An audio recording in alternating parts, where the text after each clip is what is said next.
नमस्कार, मेरा नाम है दिव्यांशी और आप देख रहे हैं लल्लन टॉप अड्डा विद डॉक्टर्स। लल्लन टॉप अड्डा with doctors the Lallan top के कोविड केयर सेगमेंट के अंतर्गत एक नई सीरीज है जिसमें हम देश विदेश के तमाम एक्सपर्ट से, मेडिकल हेल्थ एक्सपर्ट से बात कर रहे हैं, उनसे जानने की कोशिश कर रहे हैं कि ये जो कोविड क्राइसिस इस वक्त भारत में है उनकी वजहें क्या हैं। आज हमारे साथ हमें ज्वाइन किया है लखनऊ से डॉक्टर विवेक सोनी ने, जो एमबीबीएस है king George medical university Lucknow से और स्टेट कोऑर्डिनेटर हैं यूथ ऑफ मेडिकोज में। बहुत बहुत स्वागत है डॉक्टर विवेक सोनी आपका दी लल्लन टॉप पर। Thank you. जैसा कि आप देख सकते हैं कि यूथ ऑफ मेडिकोज, मैंने अभी बोला यूथ ऑफ मेडिकोज, सबसे पहले जानना चाहेंगे doctor Vivek, what is youth of medicos, how does it work and what is the process? आप as a state coordinator क्या करते हैं वहां पर? यूथ ऑफ मेडिकोज एक बहुत ही मेडिकोज मतलब मेडिकल स्टूडेंट्स और नर्सिंग स्टूडेंट्स का एक ऑर्गेनाइजेशन है, बेसिकली स्टूडेंट्स का। मैं जस्ट अभी इंटर्न हूँ, कुछ डॉक्टर्स हैं। बेसिकली हम लोगों ने 2012 से जब काम शुरू किया था तो बेसिकली ब्लड डोनेशन पे फोकस करके हम लोग काम करते थे। एज अ ब्लड डोनेशन का promotion, blood donation camp, different organisation, different areas में विद इन मेडिकल स्टूडेंट्स की पहले डॉक्टर्स और हम स्टूडेंट्स करें, जिससे कि एक एग्जाम्पल सेट हो, दिखे लोगों को कि मेडिकल स्टूडेंट्स करें तो जो भ्रांतियां हैं या जो धारणाएं कुछ हैं कि नुकसान होता है या हमारे शरीर को कुछ नुकसान पहुंचेगा, ब्लड डोनेट करने में कुछ नुकसान है, तो ऐसी चीजें दूर हो। इसके लिए छोटे छोटे अब उसके बाद कोरोना आने के बाद हम लोगों ने वेबिनार करना शुरू किया। पहले हम लोग लोकली स्कूल्स वगैरह में जाके करते थे और medical education, health education camp करते हैं यूजुअली। मतलब मेडिकल कैंप पे मेनली हम लोग का फोकस नहीं है, बट हेल्थ एजुकेशन पे बेसिकली फोकस करके हम लोग काम करते हैं। हाइजीन, जैसे हैंड हाइजीन, जैसे एक बेसिक चीजें हैं, हैंड हाइजीन जैसी चीजें जो हम लोग एमबीबीएस में आके सीखते हैं और आजकल टॉप प्राइवेट स्कूल्स में भी बच्चों को सिखाई जा रही हो। But in general Indian education system में even hand hygiene, even how to brush, ये डेंटिस्ट बीडीएस में सीखते हैं और हम लोग एमबीबीएस में हैंड वॉश सीख रहे हैं। तो that's the same for our system actually. ये बहुत ही बेसिक चीजों में होना चाहिए। तो हम लोग प्रेजेंटेशन और छोटी छोटी बुकलेट्स के थ्रू प्राइमरी स्कूल्स में जो हम लोग के बच्चे, जैसे मेडिकल कॉलेज में बहुत दूर दूर से बच्चे होते हैं, तो जहाँ जहाँ से बच्चे हैं वो उन लोग के प्राइमरी स्कूल्स में जाके हम लोग जब छुट्टियों पर हैं तो उन जगहों पे बच्चों को हैंड हाइजीन, नॉर्मल डिजीजेस क्या हैं, क्या हो सकती हैं, उनकी स्क्रीनिंग और उनके बारे में क्या कर सकते हैं, अर्ली सिम्टम्स कैसे कैच करने हैं, किसको मूव करने, इन सब चीजों के लिए काम करते हैं। कोविड में हम लोग टेली कंसल्टेशन, कई ऑर्गेनाइजेशन से मिल करके एक हेल्पलाइन है NMOUP, और कई लोगों की, जैसे बच्चों ने अपनी 50 लोगों का ग्रुप बना के अपने नंबर सर्कुलेट किए हुए हैं। Some time to time 4 hours 5 hours every person is trying to give teleconsultation. क्योंकि अब जैसे केसेस गांवों में और छोटी सिटीज में बढ़ने लगे हैं, तो वहां पर रीच नहीं है लोगों की डॉक्टर्स के पास, तो लोग किसी के पास भी जाके ट्रीटमेंट ले रहे हैं। जैसे कि डायरिया हो रहा है तो वो लोग टाइफाइड का ट्रीटमेंट ले रहे हैं, जैसे वहाँ विडाल हो जाता है बहुत आसानी से, तो विडाल पॉजिटिव आ जाता है। क्योंकि विडाल डायग्नोसिस में, मतलब ये बताने में कि टाइफाइड है आपको, बिल्कुल भी सक्सेसफुल नहीं है। WHO ने तो बिल्कुल नकार दिया है। ये आप पिछले 2 सालों में अगर आपने कभी भी टाइफाइड का बैक्टीरिया आपकी बॉडी में गया होगा और बिना कोई सिम्टम आए अगर आपकी बॉडी के इम्यून सिस्टम से लड़ भी लिया है, फिर भी विडाल पॉजिटिव आ सकता है। इसलिए लोग कोरोना नहीं है ये मानने, कोरोना है ये मानने को तैयार नहीं है और डायरिया होने के लिए टाइफाइड का ट्रीटमेंट लेना शुरू कर दे रहे हैं। ऐसे कई हम लोग के, मैंने अपने सीनियर लोगों से डिस्कशन में पाया कि लोग टाइफाइड करते रहते हैं, देन हम लोग गोल्डन पीरियड जो ट्रीटमेंट का है, जो प्रोटोकॉल कर सकते थे, वो मिस कर देते हैं। और कुछ लोगों ने डेंजर, मतलब लोगों के लिए बहुत बुरा हुआ है कि बहुत बुरे परिणाम कुछ लोग झेल रहे हैं इसकी। तो इन सब चीजों की छोटी छोटी अवेयरनेस की हम लोग गाँवों के लोगों को डायरेक्टली कनेक्ट कर पाए, ताकि उनको डायरेक्ट हेल्प कर पाए, हम लोग कंसोल कर सकें, एटलीस्ट इस पोजीशन पे हो कि हम लोग पेशेंट को सही जानकारी दे सकें कि ये है, आपको ये करना है, आप आइसोलेट करिए। ताकि जैसे गाँव में लोग आइसोलेट नहीं हो रहे, उनको फीवर है, 1-2 दिन फीवर रहता है तो 10, लेकिन हम लोग इन्फेक्टिविटी कोविड की 10 दिन रहती है, फीवर 2 दिन रहता है। पर 2 दिन 3 दिन बाद अगर 90% लोग ठीक हो जा रहे हैं, पर वो 7 days घूम रहे हैं अगर गांव में या छोटे टाउन्स में, तो वो दूसरे लोग जो ससेप्टिबल हो सकते हैं, जिनको डायबिटीज हो सकती है, जो ओल्ड एज है, जो अभी वैक्सीनेट नहीं किया बाई चांस, इन जिनको हो लोगों को हम लोग रिस्क पहुंचा सकते हैं, उनको ज्यादा सीवियर चीजें हो सकती हैं। तो हमें अपने साथ साथ अपने परिवार के और लोगों को, अपनी हम्म। सोसाइटी के सबके प्रति हमारा जिम्मेदारी बनती है। तो सबको इस चीजों का हम लोग राइट नॉलेज देने की कोशिश कर रहे हैं, मोर देन ट्रीटमेंट, जी कि हम लोग बिल्कुल। बेसिक चीजें कर सकते इस टाइम पर जो सबसे ज्यादा, जैसे मैं हम अभी बात भी कर रहे थे कि जो मिस इन्फॉर्मेशन है उसका फ्लो इतना ज्यादा है कि लोग उसे पढ़ के, उसे कंज्यूम करके बहुत बहुत बहुत पैनिक बढ़ रहा है। तो हमारा जो लल्लन टॉप अड्डा विद डॉक्टर्स, इसका मेन उद्देश्य यही है कि जो डिफरेंट मेडिकल प्रोफेशनल्स हैं उनसे सही जानकारी, एक्सपर्ट जानकारी लोगों तक पहुंचाई जाए। डॉक्टर विवेक, आप मेडिकल जो कोविड केयर है उसमें काम कर चुके हैं। क्या प्रोसेस रहती है जब पेशेंट्स आपके पास पहले आते हैं, उनके उनके ट्रीटमेंट की, या जो एक प्राथमिक जो उन्हें सहायता मिलनी चाहिए, वो क्या पूरी प्रोसेस रहती है, अगर उस पर आप थोड़ा सा समझाना चाहें। जी, अभी जैसा आप कोई भी पेशेंट को कोविड टेस्ट कराता है, या फिर वो सस्पेक्टेड है, उसको कुछ फीवर है या कुछ सिम्टम्स हैं, जिससे वो अपने आप को सेल्फ आइडेंटिफाई करता है और हमें कॉल करता है, तो हम लोग सबसे पहले उसको आइसोलेट होने के लिए कहते हैं, उसका रजिस्ट्रेशन करते हैं, उसको स्टेट कंट्रोल सेंटर में उसका नाम भेजा जाता है।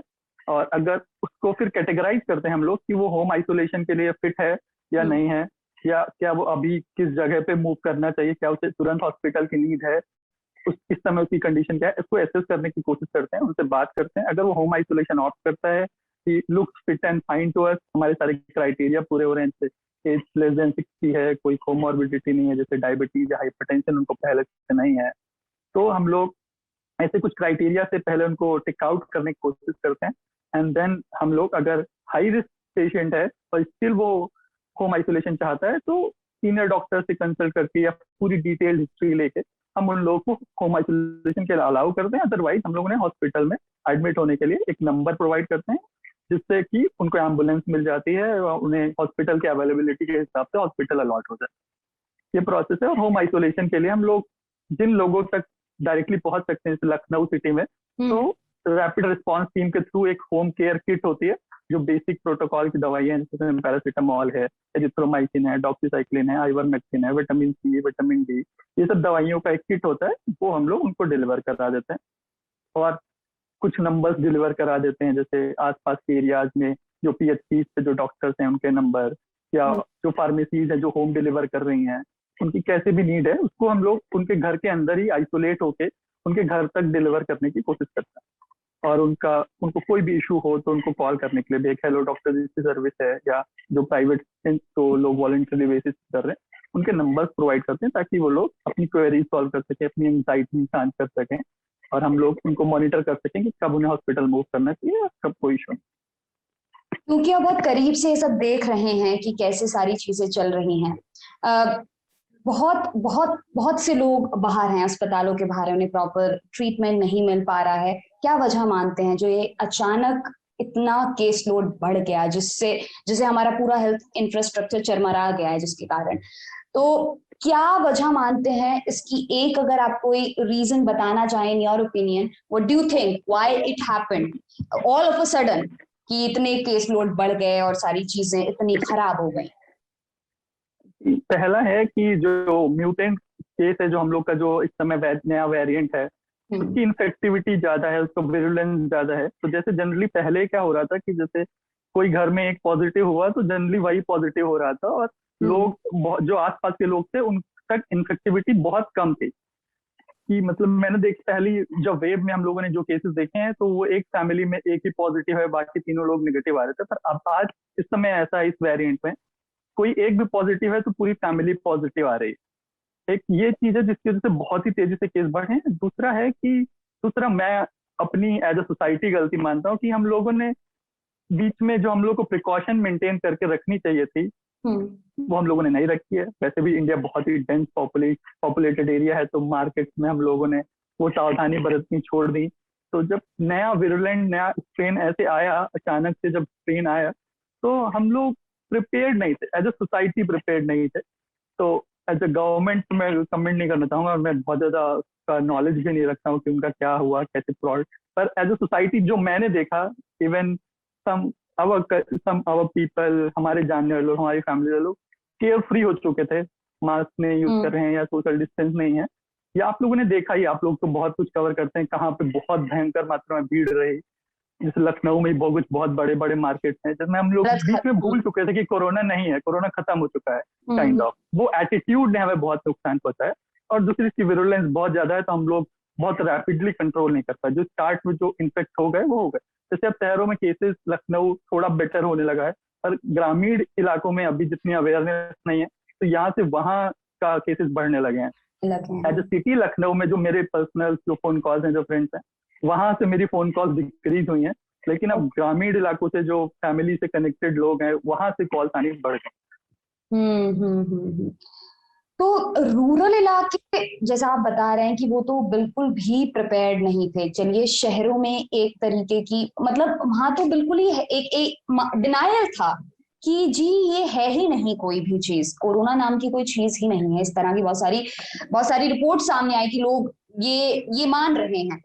आपको क्या लगता है जितना अनप्रिपेयर्ड जो हमारा रूरल अगर इलाके हैं, बहुत अनप्रिपेयर्ड हैं, और एकदम से तो वहां कुछ नहीं हो सकता, जिस तरह से चीजें हो रही हैं, आप ये नहीं कह सकते कि एक दिन में पूरा हेल्थ इंफ्रास्ट्रक्चर, तो वो इमीडिएट कोई तरीका ऐसा कि उन तक सही मदद पहुंचाई जाए, कोई इमीडिएट एक ऐसा, जैसे टेलीमेडिसिन है, लेकिन फिर वही बात आ जाती है कि वहां इंटरनेट की सुविधा नहीं। पर कुछ गांव या फिर रूरल इलाके ऐसे हैं जहां पर आज तो एटलीस्ट जहां तक पहुंच चुकी है वहां तक हम ये पहुंचा सकते हैं। या फिर आपके दिमाग में, आपके ओपिनियन में कोई ऐसा तरीका जो रूरल इलाकों में मदद पहुंचाई जा सके, जिसके द्वारा? जी, हम लोग अभी 2 दिन पहले ही, जैसे जब गांव विलेजेस और रूरल एरियाज में केसेस बढ़ने शुरू हुए, तो हम लोग कुछ सीनियर्स का डिस्कशन कर रहे थे। तो उसमें हम लोगों ने यही निकाला कि जैसे अभी हम लोग का पिछले 10 सालों में रूरल इंफ्रास्ट्रक्चर भी बेटर हुआ है। मतलब डॉक्टर्स बहुत ज्यादा अमाउंट में वहां नहीं है, बट मेडिकल स्टाफ है, एएनएम्स हैं, और ऐसे लोग हैं जो समहाउ मेडिकल साइंसेज में ट्रेंड है। तो हम उनके थ्रू, हम बेस्ट तरीका हमारे पास सिर्फ टेली मेडिसिन है, जिससे कि हम लोग एटलीस्ट सबसे पहले उन 95% लोगों को एक जगह कंटेन कर सकें, आइसोलेट कर सकें, ऐसे स्ट्रिक्ट मेजर ला सकें, और उनका इनकी एंजाइटी कम कर सकें। जो केसेस कभी सिवियरिटी में कन्वर्ट होने ही नहीं है, एटलीस्ट उनको ना होने दें। पहली प्रायोरिटी हमारी यही है, क्योंकि गांव का मेडिकल इंफ्रास्ट्रक्चर इतना अच्छा नहीं है। जैसे मैं लखनऊ के आसपास अबाउट 100 किलोमीटर का एरिया में कोई भी पेशेंट सीवियर होगा तो वो लखनऊ तक भागेगा ही, या डिस्ट्रिक्ट हॉस्पिटल तक भागेगा ही। उसके नीचे उसको सीवियर कोविड में कोई केयर बहुत ज्यादा मिलती हुई दिख भी नहीं रही। तो इस वजह से मैं सबसे पहला यही है कि हम लोग टेलीमेडिसिन करें, जिससे कि लोग आइसोलेट होना शुरू हो जाए। एक डिनायल है गाँव में, जैसे टाइफाइड, उनको मानने में कोई इशू नहीं है, बट उनको कोविड मत कहो, मतलब कोविड नहीं होता है, उनको कोविड नहीं हुआ। ये डिनायल में हम लोग बहुत ही गोल्डन पीरियड मिस कर देते हैं, जिस समय पेशेंट सबसे ज्यादा इन्फेक्टिव होता है, तो वो कई और लोगों को बहुत तेजी से इन्फेक्ट कर रहा है। तो इसमें 2 चीजें ही कर सकते हैं कि हम लोग एएनएम के थ्रू एक ऐसे टेलीमेडिसिन के नंबर लॉन्च करें। तो एएनएम मोस्टली उस एरिया को बहुत अच्छे से पहचान रहे होते हैं, एएनएम और आशा घर घर तक वो लोग जा रही होती हैं, उनको पता होता है। तो फीवर की मॉनिटरिंग कर सकते हैं, किसके घर में फीवर है तो उसको कैसे आइसोलेट करना है, वहाँ का पुलिस प्रशासन कैसे उन लोग को आइसोलेट, अगर वो लोग नहीं होना चाह रहे हैं तो कैसे स्ट्रिक्ट मेजर्स के द्वारा उनको आइसोलेट कर सकते हैं। और फिर जब आइसोलेट कर सकते हैं तो ऑलमोस्ट फोन आजकल सबके पास है, तो एक टेली मेडिसिन या कॉलर ओपीडी जैसे बहुत सारी इंस्टीट्यूट चला रहे हैं, वैसे पीएचसी सेंटर्स पे भी, प्राइमरी हेल्थ सेंटर्स पे भी, जैसे वो 20-20 गाँवों के या 25 गाँवों पे जो सेंटर्स हैं, प्राइमरी हेल्थ सेंटर्स, वहां पे भी हम लोग टेलीमेडिसिन का स्टार्ट कर सकते हैं। या फिर जो मेडिकल स्टूडेंट्स हैं, final year train, final year है इंटर्न, इनके थ्रू सेंट्रल, जैसे लखनऊ में एक बड़ा सा टेलीमेडिसिन सेंटर क्रिएट कर सकते हैं जो एएनएम और आशा से कनेक्ट करे और प्राइमरी हेल्थ सेंटर के डॉक्टर से कनेक्ट करे, और पेशेंट टू ये 3-वे लूप बनाएंगे अगर हम, तो पेशेंट सेंट्रिक अप्रोच के साथ एक्सपर्ट डॉक्टर्स का इनपुट भी मिल पाएगा। तो हमें लगता है कि ये सजेशंस हम लोगों ने दिए हैं, हमारे सीनियर्स ने गवर्नमेंट तक भी पहुंचाए हैं, तो we will trying to do this kind of thing. और तब तक हम लोग प्राइवेट और अपनी वॉलंटरी बेसिस जो कर सकते हैं वो करने की कोशिश करें। टेक्नोलॉजी का अगर इस तरीके से इस्तेमाल किया जाए कि हर किसी के पास अगर इंटरनेट की सुविधा भी नहीं है तो एक जगह कहीं सेंटर बनाया जाए, जैसे आपने पब्लिक हेल्थ सेंटर्स में बात की कि एक सेंटर बनाया जाए टेलीमेडिसिन का, तो ये आइडिया अगर इस तरह से इम्प्लीमेंट रैपिडली हो, तेजी से स्विफ्टली हो, तो काम बने और जो वो 95% वर्ग है वो सिवियरिटी की स्टेज पर ना पहुंचे। तो बहुत बहुत शुक्रिया ये साझा करने के लिए आइडिया। अब एक बात आती है होम आइसोलेशन की, जिसका भी हम जिक्र भी कर रहे थे कि अभी हेल्थ मिनिस्ट्री ने कुछ प्रॉपर गाइडलाइंस जारी की हैं होम आइसोलेशन वाले जो पेशेंट।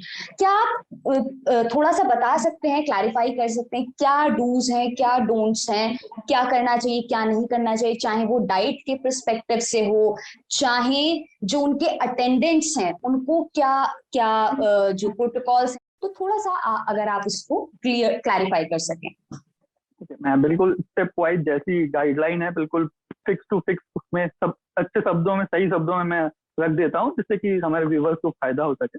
सबसे पहली चीज है कि आपको आइसोलेट करना है, एक रूम हो जिसमें अटैच टॉयलेट बाथरूम हो, जिससे कि आप टोटली आइसोलेट कर सकें, ताकि घर में और किसी लोगों को आप इन्फेक्ट ना करें, ताकि फैमिली लोड मत बढ़ाएं, स्टेट मशीनरी पे भी लोड मत बढ़ाएं, क्योंकि मशीनरी इतनी मजबूत नहीं है, सबको पता है। तो हम लोग सबसे पहले है कि जैसे ही कोई भी सिम्टम डेवलप होता है, क्योंकि आजकल फीवर डेवलप नहीं हो रहा, सिर्फ सोर थ्रोट है या सिर्फ डायरिया डेवलप हो रहा है, तो हम पैंडेमिक की सिचुएशन में हैं, तो इस बात को ध्यान में रखें कि जब तक प्रूफ नहीं होता कि कुछ और है, तब तक कोविड मानकर तो खुद को आइसोलेट करें।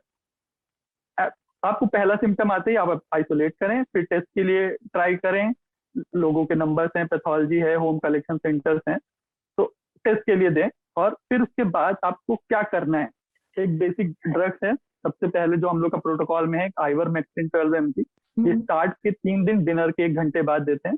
उसके साथ एजिथ्रोमाइसिन 500 mg दिन में मतलब 3 दिन देनी है, दिन में 1 बार।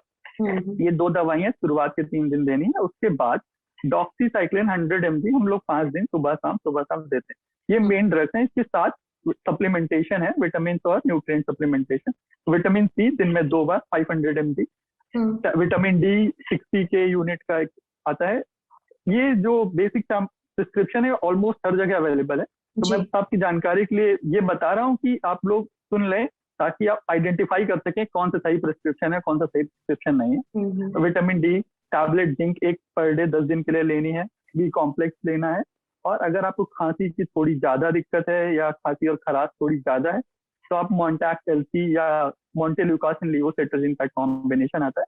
जो थोड़ी सी दिक्कत है खराश की, तो सोते समय एक ले सकते हैं या फिर दिन में 2 बार ले सकते हैं। इसके साथ आप लोग सबसे इम्पोर्टेंट है कि बॉडी को बहुत अच्छे से हाइड्रेट रखें। कम से कम 4 to 4.5 लीटर फ्लूइड्स हैं, इसमें ल्यूकवार्म वाटर, जूसेस ले सकते हैं, जूस लें बट फ्रिज में ना रखें जी। जूस ले सकते हैं, काढ़ा, सूप, जो भी आपको पसंद है। अपने आप को मेंटल हेल्थ को भी बहुत अच्छा रखना बहुत जरूरी है, क्योंकि मेंटली आप बहुत हेल्दी रहेंगे तो ये सब चीजें जो इम्यूनिटी बूस्ट, मेंटल हेल्थ भी आपकी इम्यूनिटी को बहुत अच्छा से हाई रखती है। कि मेंटली अफेक्टेड होंगे तो ये सब चीजें सप्रेस होंगी। तो आप लोग अपने आप को लोगों से इंटरैक्ट करें, वीडियो कॉल्स अवेलेबल हैं आजकल, तो आप लोग आइसोलेशन में भी आइसोलेशन जैसे नहीं है, लोगों से बात करें, पॉजिटिव मोटिवेटिव चीजें देखें, न्यूज सिर्फ इतनी देखें जिससे कि आपको सही जानकारी मिले।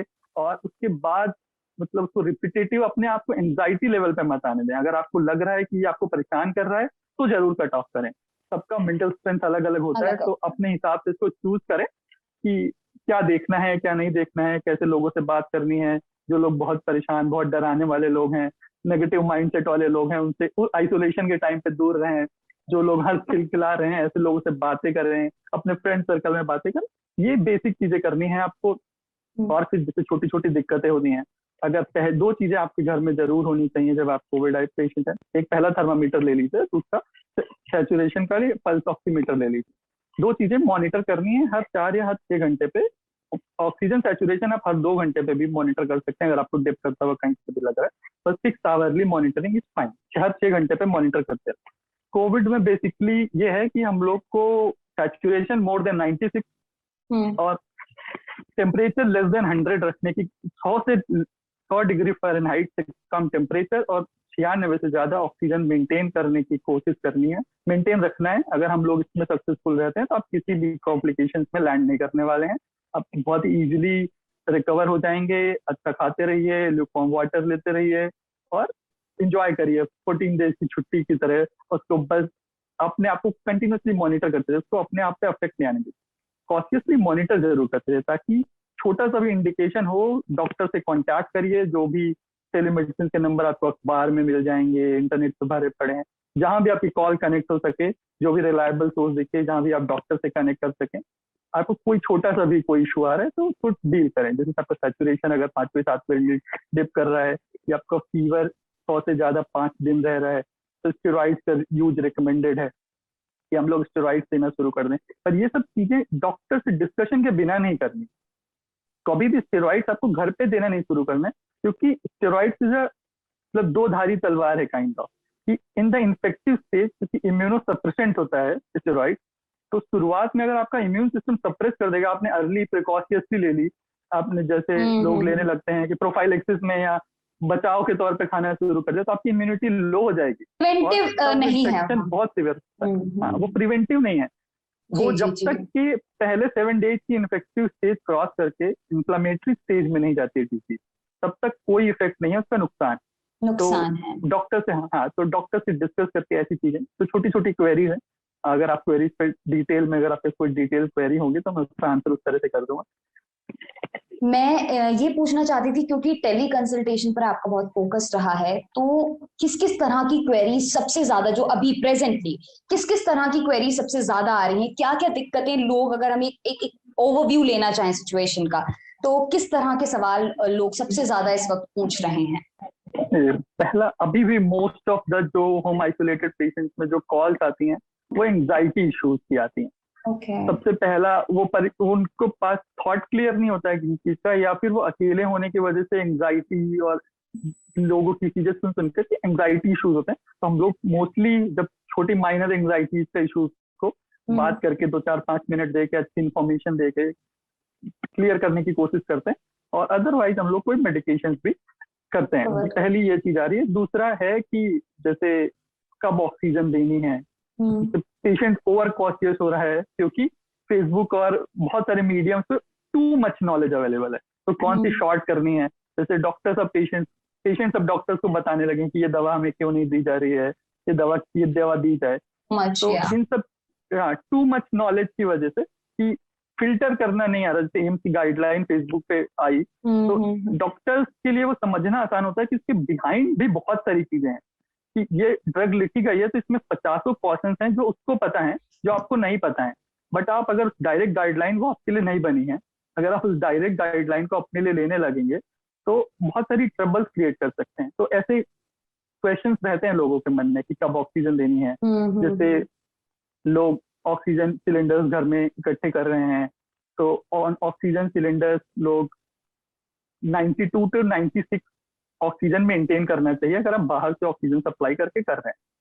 तो लोग ओवर कॉशियसली 98 पे मेंटेन कर रहे हैं। तो उनके लिए भी मैं कहना चाहूंगा कि मोर देन 96 कभी भी आपको बाहर से सप्लाई करते हुए ऑक्सीजन में सैचुरेशन मेंटेन नहीं करना है, क्योंकि उसकी वजह से प्रेशर, एक्सेस प्रेशर और फ्री रेडिकल इंजरी की वजह से आपकी एक्यूट लंग इंजरी भी हो सकती है। तो सीडीसी, डब्ल्यूएचओ दोनों की गाइडलाइंस है इस पे कि मोर देन 96 कभी भी किसी भी आईसीयू सेटअप में कहीं भी मैनेज नहीं किया जाता। तो लोग होम केयर में भी ऐसे ना करें, एक ऑक्सीजन डिप करने का।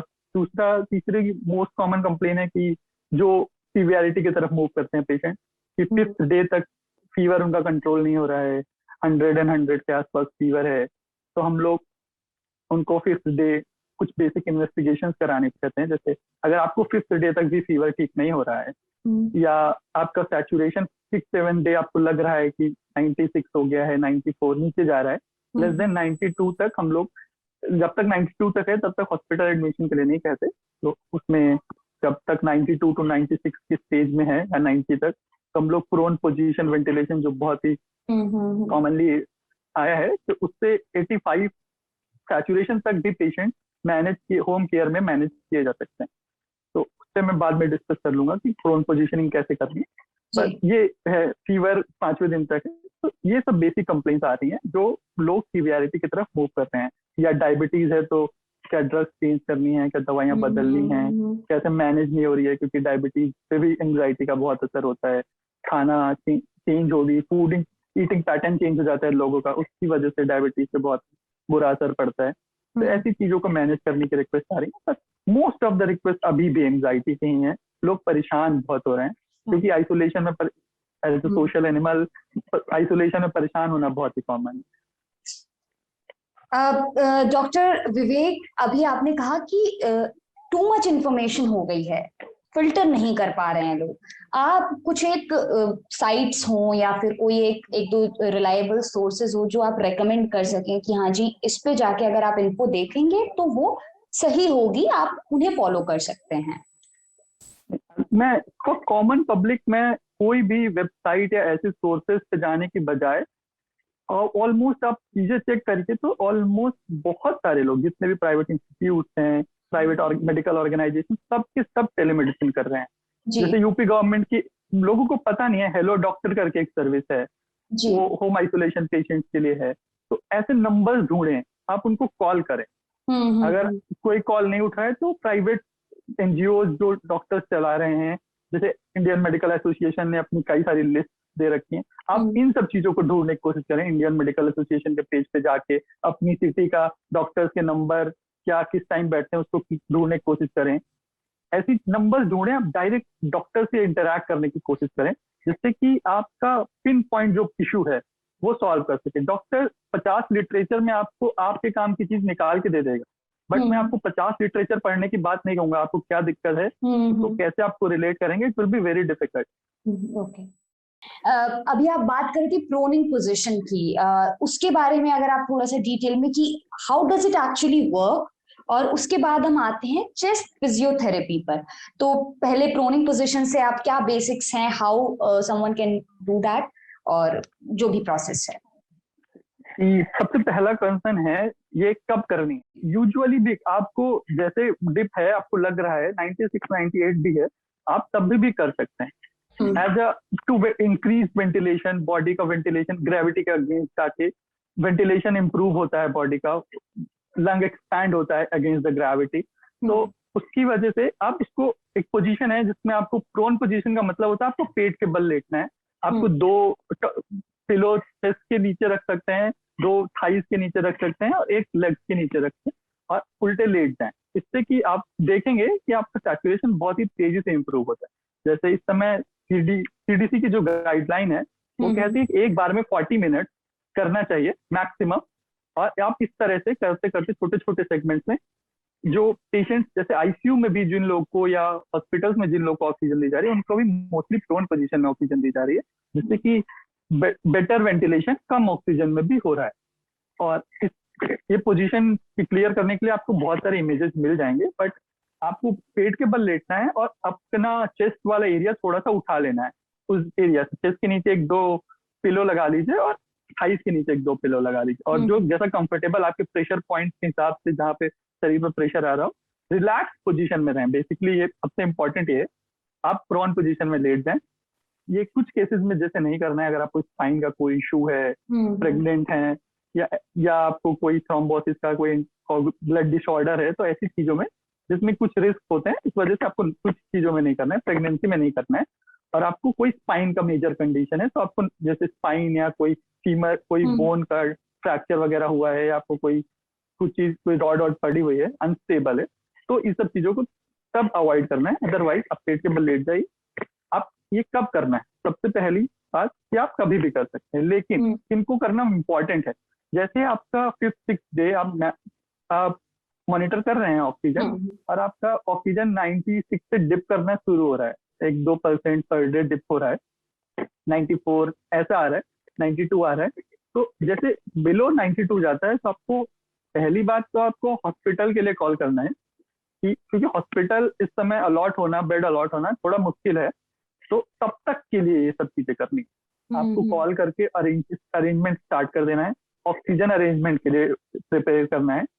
और तब तक जब लो हो रहा है तो 85 तक इम्प्रूवमेंट देखी गई है। इवन 85, अगर आप 40 मिनट प्रोन पोजीशन वेंटिलेशन करते हैं 85 तो 96 95 ऐसे, इतना सीवियर, इतना ह्यूज इम्प्रूवमेंट है।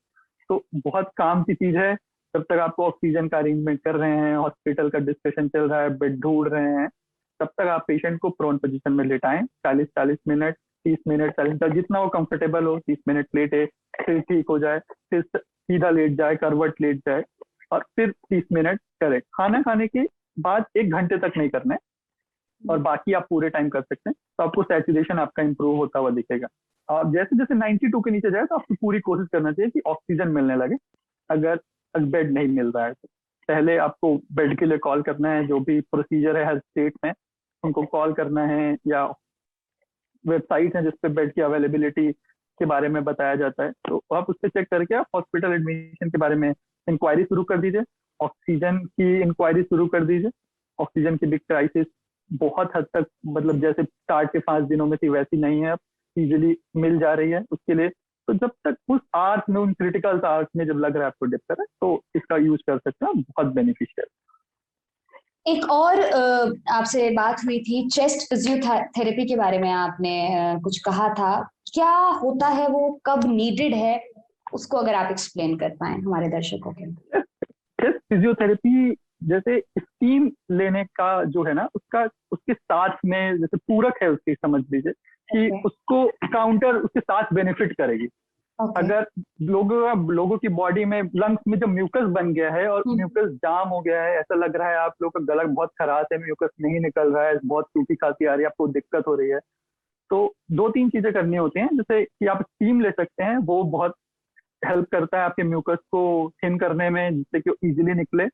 आप एक्सपेक्टोरेंट दवाई भी ले सकते हैं, वो भी कुछ एक्सपेक्टोरेंट दवाई भी आती हैं, म्यूकोलिटिक्स आती हैं जो म्यूकस को गलाती थिन करती हैं। और आप उसके साथ चेस्ट फिजियोथेरेपी का, जो बेसिक बहुत ही सिंपल सा फिजियोथेरेपी का नाम बहुत बड़ा सा चेस्ट फिजियोथेरेपी वगैरह है, बट उसमें कुछ नहीं करना है। आपको प्रोन पोजीशन में लेट जाना है, फिर से पीठ के बल लेट जाना है, थोड़ा सा सर नीचे रखते हुए, और आपको बेस ऑफ लंग से, जब चेस्ट के जब जहाँ से रिब्स खत्म होती हैं, वहां के नीचे से बहुत ही धीरे धीरे थपकी देते हुए ऊपर, जैसे बच्चे को जब कुछ फंस जाता है तो थपकी देते हैं, वैसे नीचे से मूवमेंट करते हुए 3-4 बार 10-5 मिनट मूवमेंट करनी है। तो इससे सिम्टम रिलीफ के लिए है कि बहुत कफ आ रहा है, गला में बहुत परेशानी हो रही है, तो ये सब सिम्टम रिलीव करने के लिए, जैसे स्टीम भी सिम्टम रिलीव करने के लिए, कोई ट्रीटमेंट नहीं है कोविड का, पर आपको परेशानी नहीं होगी। सबसे अच्छी बात है कि आपको बहुत खांसी आ रही है, आपको गले में बहुत दिक्कत हो रही है, तो आप स्टीम लेंगे तो आपको रिलैक्स हो जाएगी, ब्रोंकस डायलेट हो जाएगी, पैसेज बड़ा हो जाएगा, म्यूकस इजीली बाहर आ जाएगा, तो आपको सिम्टोमेटिक रिलीफ रहेगा, तो बेटर फील करेंगे। ये उन सब चीजों के लिए।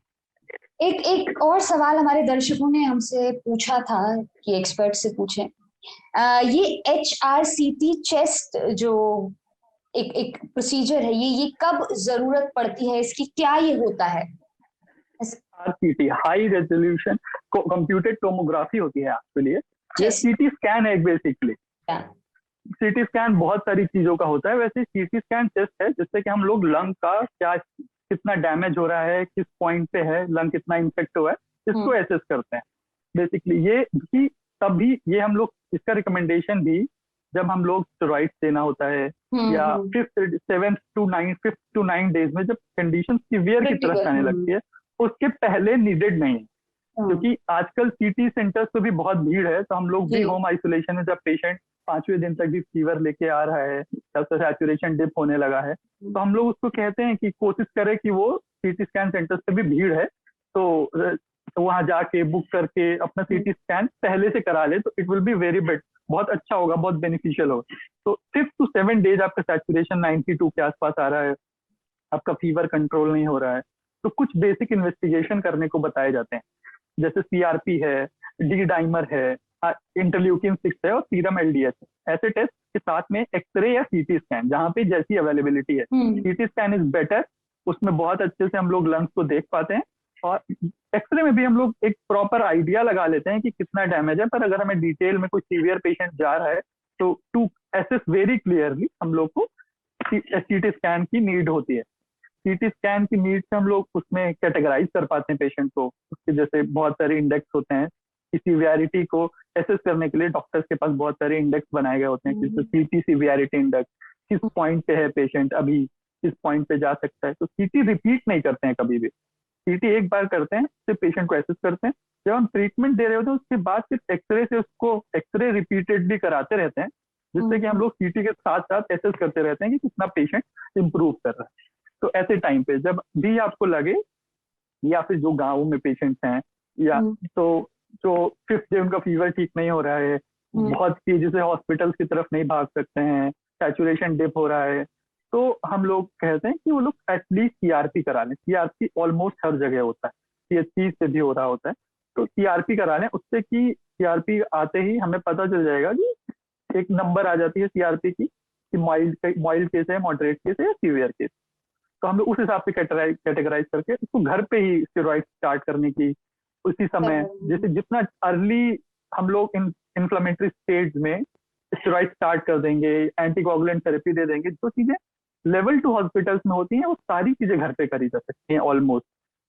बस ऑक्सीजन सप्लाई का इशू है कि लेवल 2 में आपको ऑक्सीजन इजिली हो सकता है मिल जाए, और गाँवों वगैरह में आपको ऑक्सीजन होम पे जल्दी ना मिले, तो ऑक्सीजन के लिए मूव करना पड़े। अदरवाइज इन अर्ली स्टेज हम लोग स्टेरॉइड पेशेंट खुद ओरल गोलियां खानी है तब तक वो खुद ले सकता है, और एक छोटा सा जैसे इंसुलिन का इंजेक्शन लगाते हैं वैसे ही एंटीकोगुलेंट का इंजेक्शन होता है। ये हम लोग उन केसेस में, जैसे अब हम लोग एक्सट्रीम सिचुएशन में है तो हम लोग एक्सट्रीम मेजर्स लेने पड़ रहे हैं, तो हम लोग पेशेंट को काउंसल कर सकते हैं कि आप ये चीज अभी घर पे ही कर सकते हो कि भाई आपको हॉस्पिटल जाने का कोई बहुत मतलब नहीं दिख रहा है, आपके आसपास जो हॉस्पिटल है वहाँ ऑक्सीजन नहीं है, तो आप बेटर है कि आप घर पे ही होम केयर करें, तो आपको केयर बेटर मिलेगी। हॉस्पिटल में स्टाफ कम है, प्रेशर ज्यादा है, और आपको ऑलमोस्ट जब सिमिलर केयर ही मिलनी है, तो आप घर पे ज्यादा बेटर फील करेंगे और ज्यादा बेटर केयर मिल सकती है या पर्सनलाइज केयर मिल सकती है। इसलिए हम लोग ऐसे पेशेंट्स को सीआरपी कराने को बोल देते हैं, और अगर पॉसिबल है तो एक्सरे और सीटी स्कैन, जो जिस जगह कैसी कंडीशन में हम लोग हैं उस हिसाब से जजमेंट लेते हैं और ऐसे कर सकते हैं। तो कहने का मतलब है कि जो मॉडरेट या माइल्ड सिम्टम्स वाले पेशेंट हैं वो होम आइसोलेशन में रहे तो ज्यादा बेहतर है, डॉक्टर के कंसल्टेशन के साथ में वो कंसल्ट। बिल्कुल, अगर आप 7 डेज के बाद आपके कोई सिम्टम्स हैं, या आपके पास कोई भी ऐसा सिम्टम है जो आपको सीवियरिटी की तरफ आपको डाउट कर रहा है, या आपने जो मैंने आपको जैसे बताया 50 फीवर और ऐसे कोई सिम्टम्स हैं, तुरंत डॉक्टर से टेली कंसल्टेशन में जाएं, वो आपको बताएगा क्या कर सकते हैं। तो बेटर है, उसकी गाइडेंस में आप बेटर तरीके से घर पे भी अपने आप को मैनेज कर सकते हैं, बजाय बहुत दौड़ा भागी करने के। और ऐसे सेंटर्स में जहाँ पे बहुत प्रेशर है, बहुत भीड़ है, जहाँ पे पर्सनलाइज केयर नहीं मिल सकती आपको, वहां पे जाके परेशान होंगे। एक और बहुत ही इम्पोर्टेंट चीज जो मैं डिस्कस करना चाहूंगी डॉक्टर विवेक आपसे, प्लाज्मा डोनेशन। चूंकि वैक्सीनेशन प्रोसेस स्टार्ट हो चुकी है 18 से 44 साल के उम्र वर्ग के लिए, तो बहुत सारी क्वेरीज लोगों के मन में है कि वो कब प्लाज्मा डोनेट कर सकते हैं, ये हमने वैक्सीन लगवा ली है अब हम कर सकते हैं या नहीं, या वैक्सीनेशन के कितने दिन पहले, तरह तरह की क्वेरीज हैं।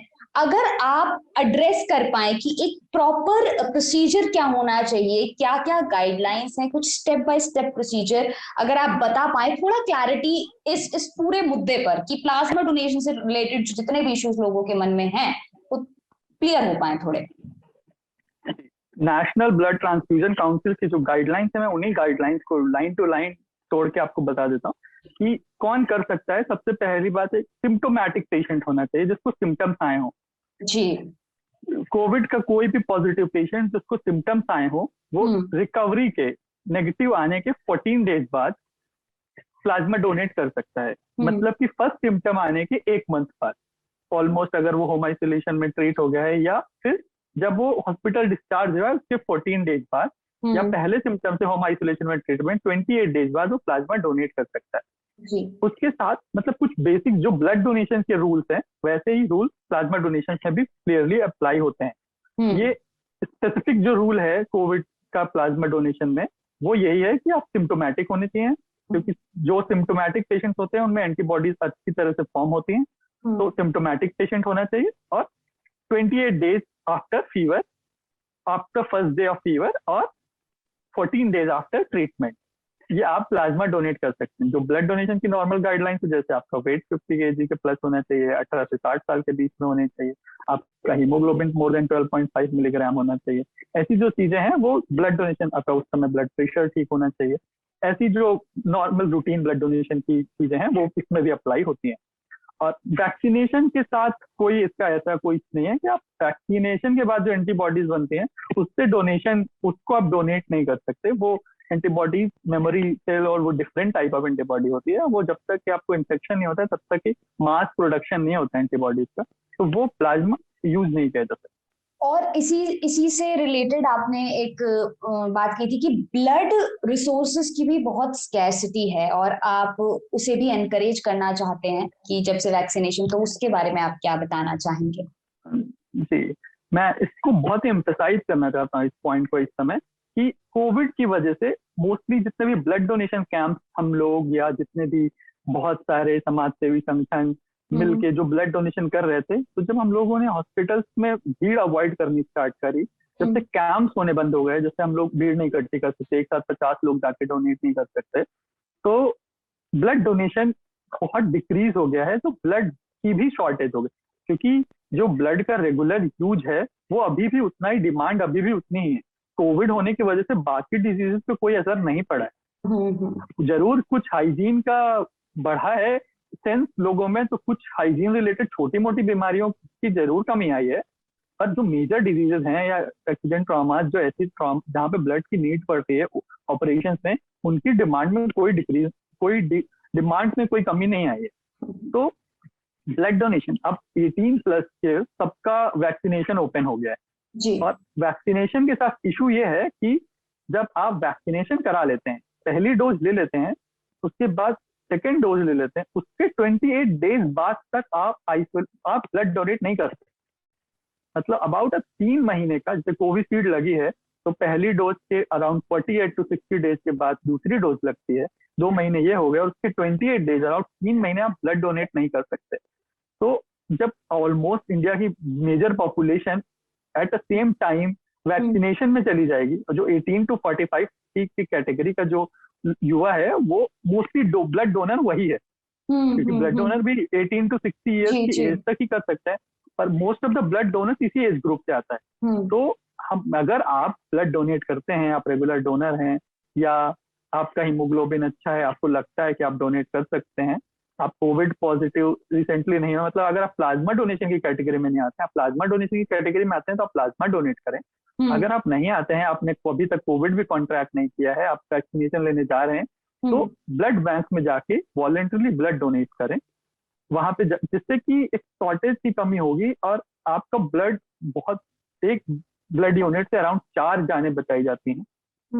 तो एक रक्तदान महादान कहा जाता है, तो आप एक ये बड़ा बहुत अच्छा काम करें आप लोग, मैं चाहूंगा, क्योंकि फिर 3 महीने के बाद मुझे लगता है, जैसे मेरी ब्लड बैंक इंचार्जेस से बात होती रहती है, शाम से मेरी बात डिस्कशन होता रहता है, तो उन्होंने कहा मुझसे, वो भी लोग बहुत सारे मीडियम से इंकरेज करने की कोशिश कर रहे हैं, तो मुझे अपनी बात रखने का मौका मिल रहा है, तो मैं चाहता हूँ कि ये भी बात आप लोग सोचें, जो लोग रेगुलरली डोनेट करते हैं, कोविड के डर से नहीं कर पाए हैं, 1 साल से नहीं कर रहे हैं, या कोई कैंप नहीं लगा है, तो कैंप की कोई जरूरत नहीं है। अपने पास की गवर्नमेंट ब्लड बैंक में, किसी भी मेडिकल कॉलेज, डिस्ट्रिक्ट हॉस्पिटल के ब्लड बैंक में जाइए, अपने टाइम पे, जब भीड़ ना हो, अकेले हो, किसी भी टाइम पे जाके आप 24 hours blood donation, blood bank open रहती हैं, आप जाके वॉलंटरी ब्लड डोनेट कर सकते हैं, जिससे कि बहुत बड़ी मेजर क्राइसिस, अगर सभी वैक्सीनेट हो गए धीरे धीरे 2 महीने में, तो ऑलमोस्ट ये पूरी पॉपुलेशन, और अब लोग अवेयर भी हो रहे हैं, वैक्सीनेशन करा भी रहे हैं, पहले जैसा ऐसा भी नहीं है कि लोग बच रहे हो, अब लोग अवेयर हो रहे हैं, अच्छी नॉलेज है। तो जब सब, अगर सारे लोग ऐसा हो जाएगा कि ब्लड डोनेट नहीं कर सकते, तो एक बहुत बड़ी क्राइसिस आ सकती है इन फ्यूचर। आपकी फैमिली के ही किसी को नीड होगी, तो ब्लड बैंक में ब्लड नहीं होगा तो क्या करेंगे, और आपको डोनेट नहीं कर पाएंगे उस समय।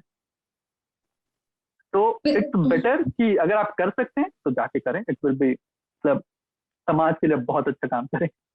बहुत ही जो ध्यान देने योग्य बात अभी डॉक्टर विवेक ने हमसे बताई कि अगर majority of the population vaccinate हो जाएगी तो बहुत लंबे पीरियड के लिए वो ब्लड डोनेट नहीं कर सकते, और ऐसा नहीं है कि सिर्फ कोविड ही एक बीमारी है, उसके अलावा भी बहुत सारे जो तमाम बीमारियां होती हैं उसके भी पेशेंट्स अभी भी हॉस्पिटल्स में है। तो हमारी भी आपसे दरख्वास्त है, जैसे डॉक्टर विवेक सोनी ने कहा, कि अगर आप कर सकते हैं, आप स्वस्थ हैं, हेल्थी हैं, आप कर सकते हैं, तो वॉलंटरली जाएं और ब्लड डोनेट करें, ताकि फ्यूचर में इस तरह की क्राइसिस ना आए। जाते जाते एक आखिरी मैसेज क्या देना चाहेंगे डॉक्टर विवेक हमारे दर्शकों को कि वो किस तरह से इस पूरे क्राइसिस से डील करें? क्या एक पॉजिटिव बात वो फील कर सकते हैं? पैनिक कम हो, एंशियस कम हो, आप टेली कंसल्टेशन देते रहते हैं, तो एक मैसेज जो शायद जनता के बीच एक वो छोटा सा भी मोटिवेशन मिले इस वक्त, तो बहुत बहुत जरूरी है, वो क्या होगा आपकी तरफ से? देखिए, सबसे पहली बात यही है कि हम लोग जो शहरों में जो मेजर केसेस जो देख रहे थे वो डिप होना शुरू हो गए हैं। और मेरे हिसाब से जो हम लोग के डिस्कशंस हैं, अब अराउंड 14 डेज सारे केसेस डिक्रीज होना शुरू हो जाएंगे। ये एक जैसी कुछ चीजें होती है ना जो बहुत तेजी से आती हैं और बहुत तेजी से जाती हैं, ये कुछ वैसा ही है। और अबाउट अभी भी हम लोग 95% लोग घर में ही और 97% लोग टोटली क्लियरली रिकवर कर रहे हैं। अब हॉस्पिटल्स की ऐसी कंडीशन है, लोग रिकवर ज्यादा कर रहे हैं, एडमिट कम हो रहे हैं। और तो आप इसको यूटिलाइज करें। आप आइसोलेट हैं या घर में हैं, सबसे पहली चीज है मास्क लगा के ही बाहर निकलें। अगर आप नॉर्मल सी प्लाई मास्क यूज कर रहे हैं तो उसको डबल यूज करें, एक क्लॉथ और एक थ्री प्लाई मास्क यूज कर सकते हैं। बेटर सोशल डिस्टेंसिंग मेंटेन करें। अगर आपको फीवर आता है तो अपनी सोशल रिस्पॉन्सिबिलिटी लेते हुए खुद को आइसोलेट करें। अगर आपको किसी का पता है कि किसी को फीवर आ रहा है, फिर वो घूम रहा है, तो उसको अथॉरिटीज को, रिस्पॉन्सिबल अथॉरिटीज को बताने की कोशिश करें और लोगों को एक पॉजिटिव इन्वायरमेंट क्रिएट करने की कोशिश करें। और जो भी होर्डिंग कर रखी है जिन लोगों ने कि हो सकता है जरूरत पड़े, तो मैं कहूंगा उन लोगों से, रिक्वेस्ट भी करूंगा कि जो इस समय नीड में है आप उनको डोनेट करें, उनको दे दें। उन लोगों से अपने पास होल्ड करने का कोई फायदा नहीं है। सिचुएशन बहुत ही तेजी से बेटर भी होती जा रही है। अपनी ऐसी कोई चिंता ना करें।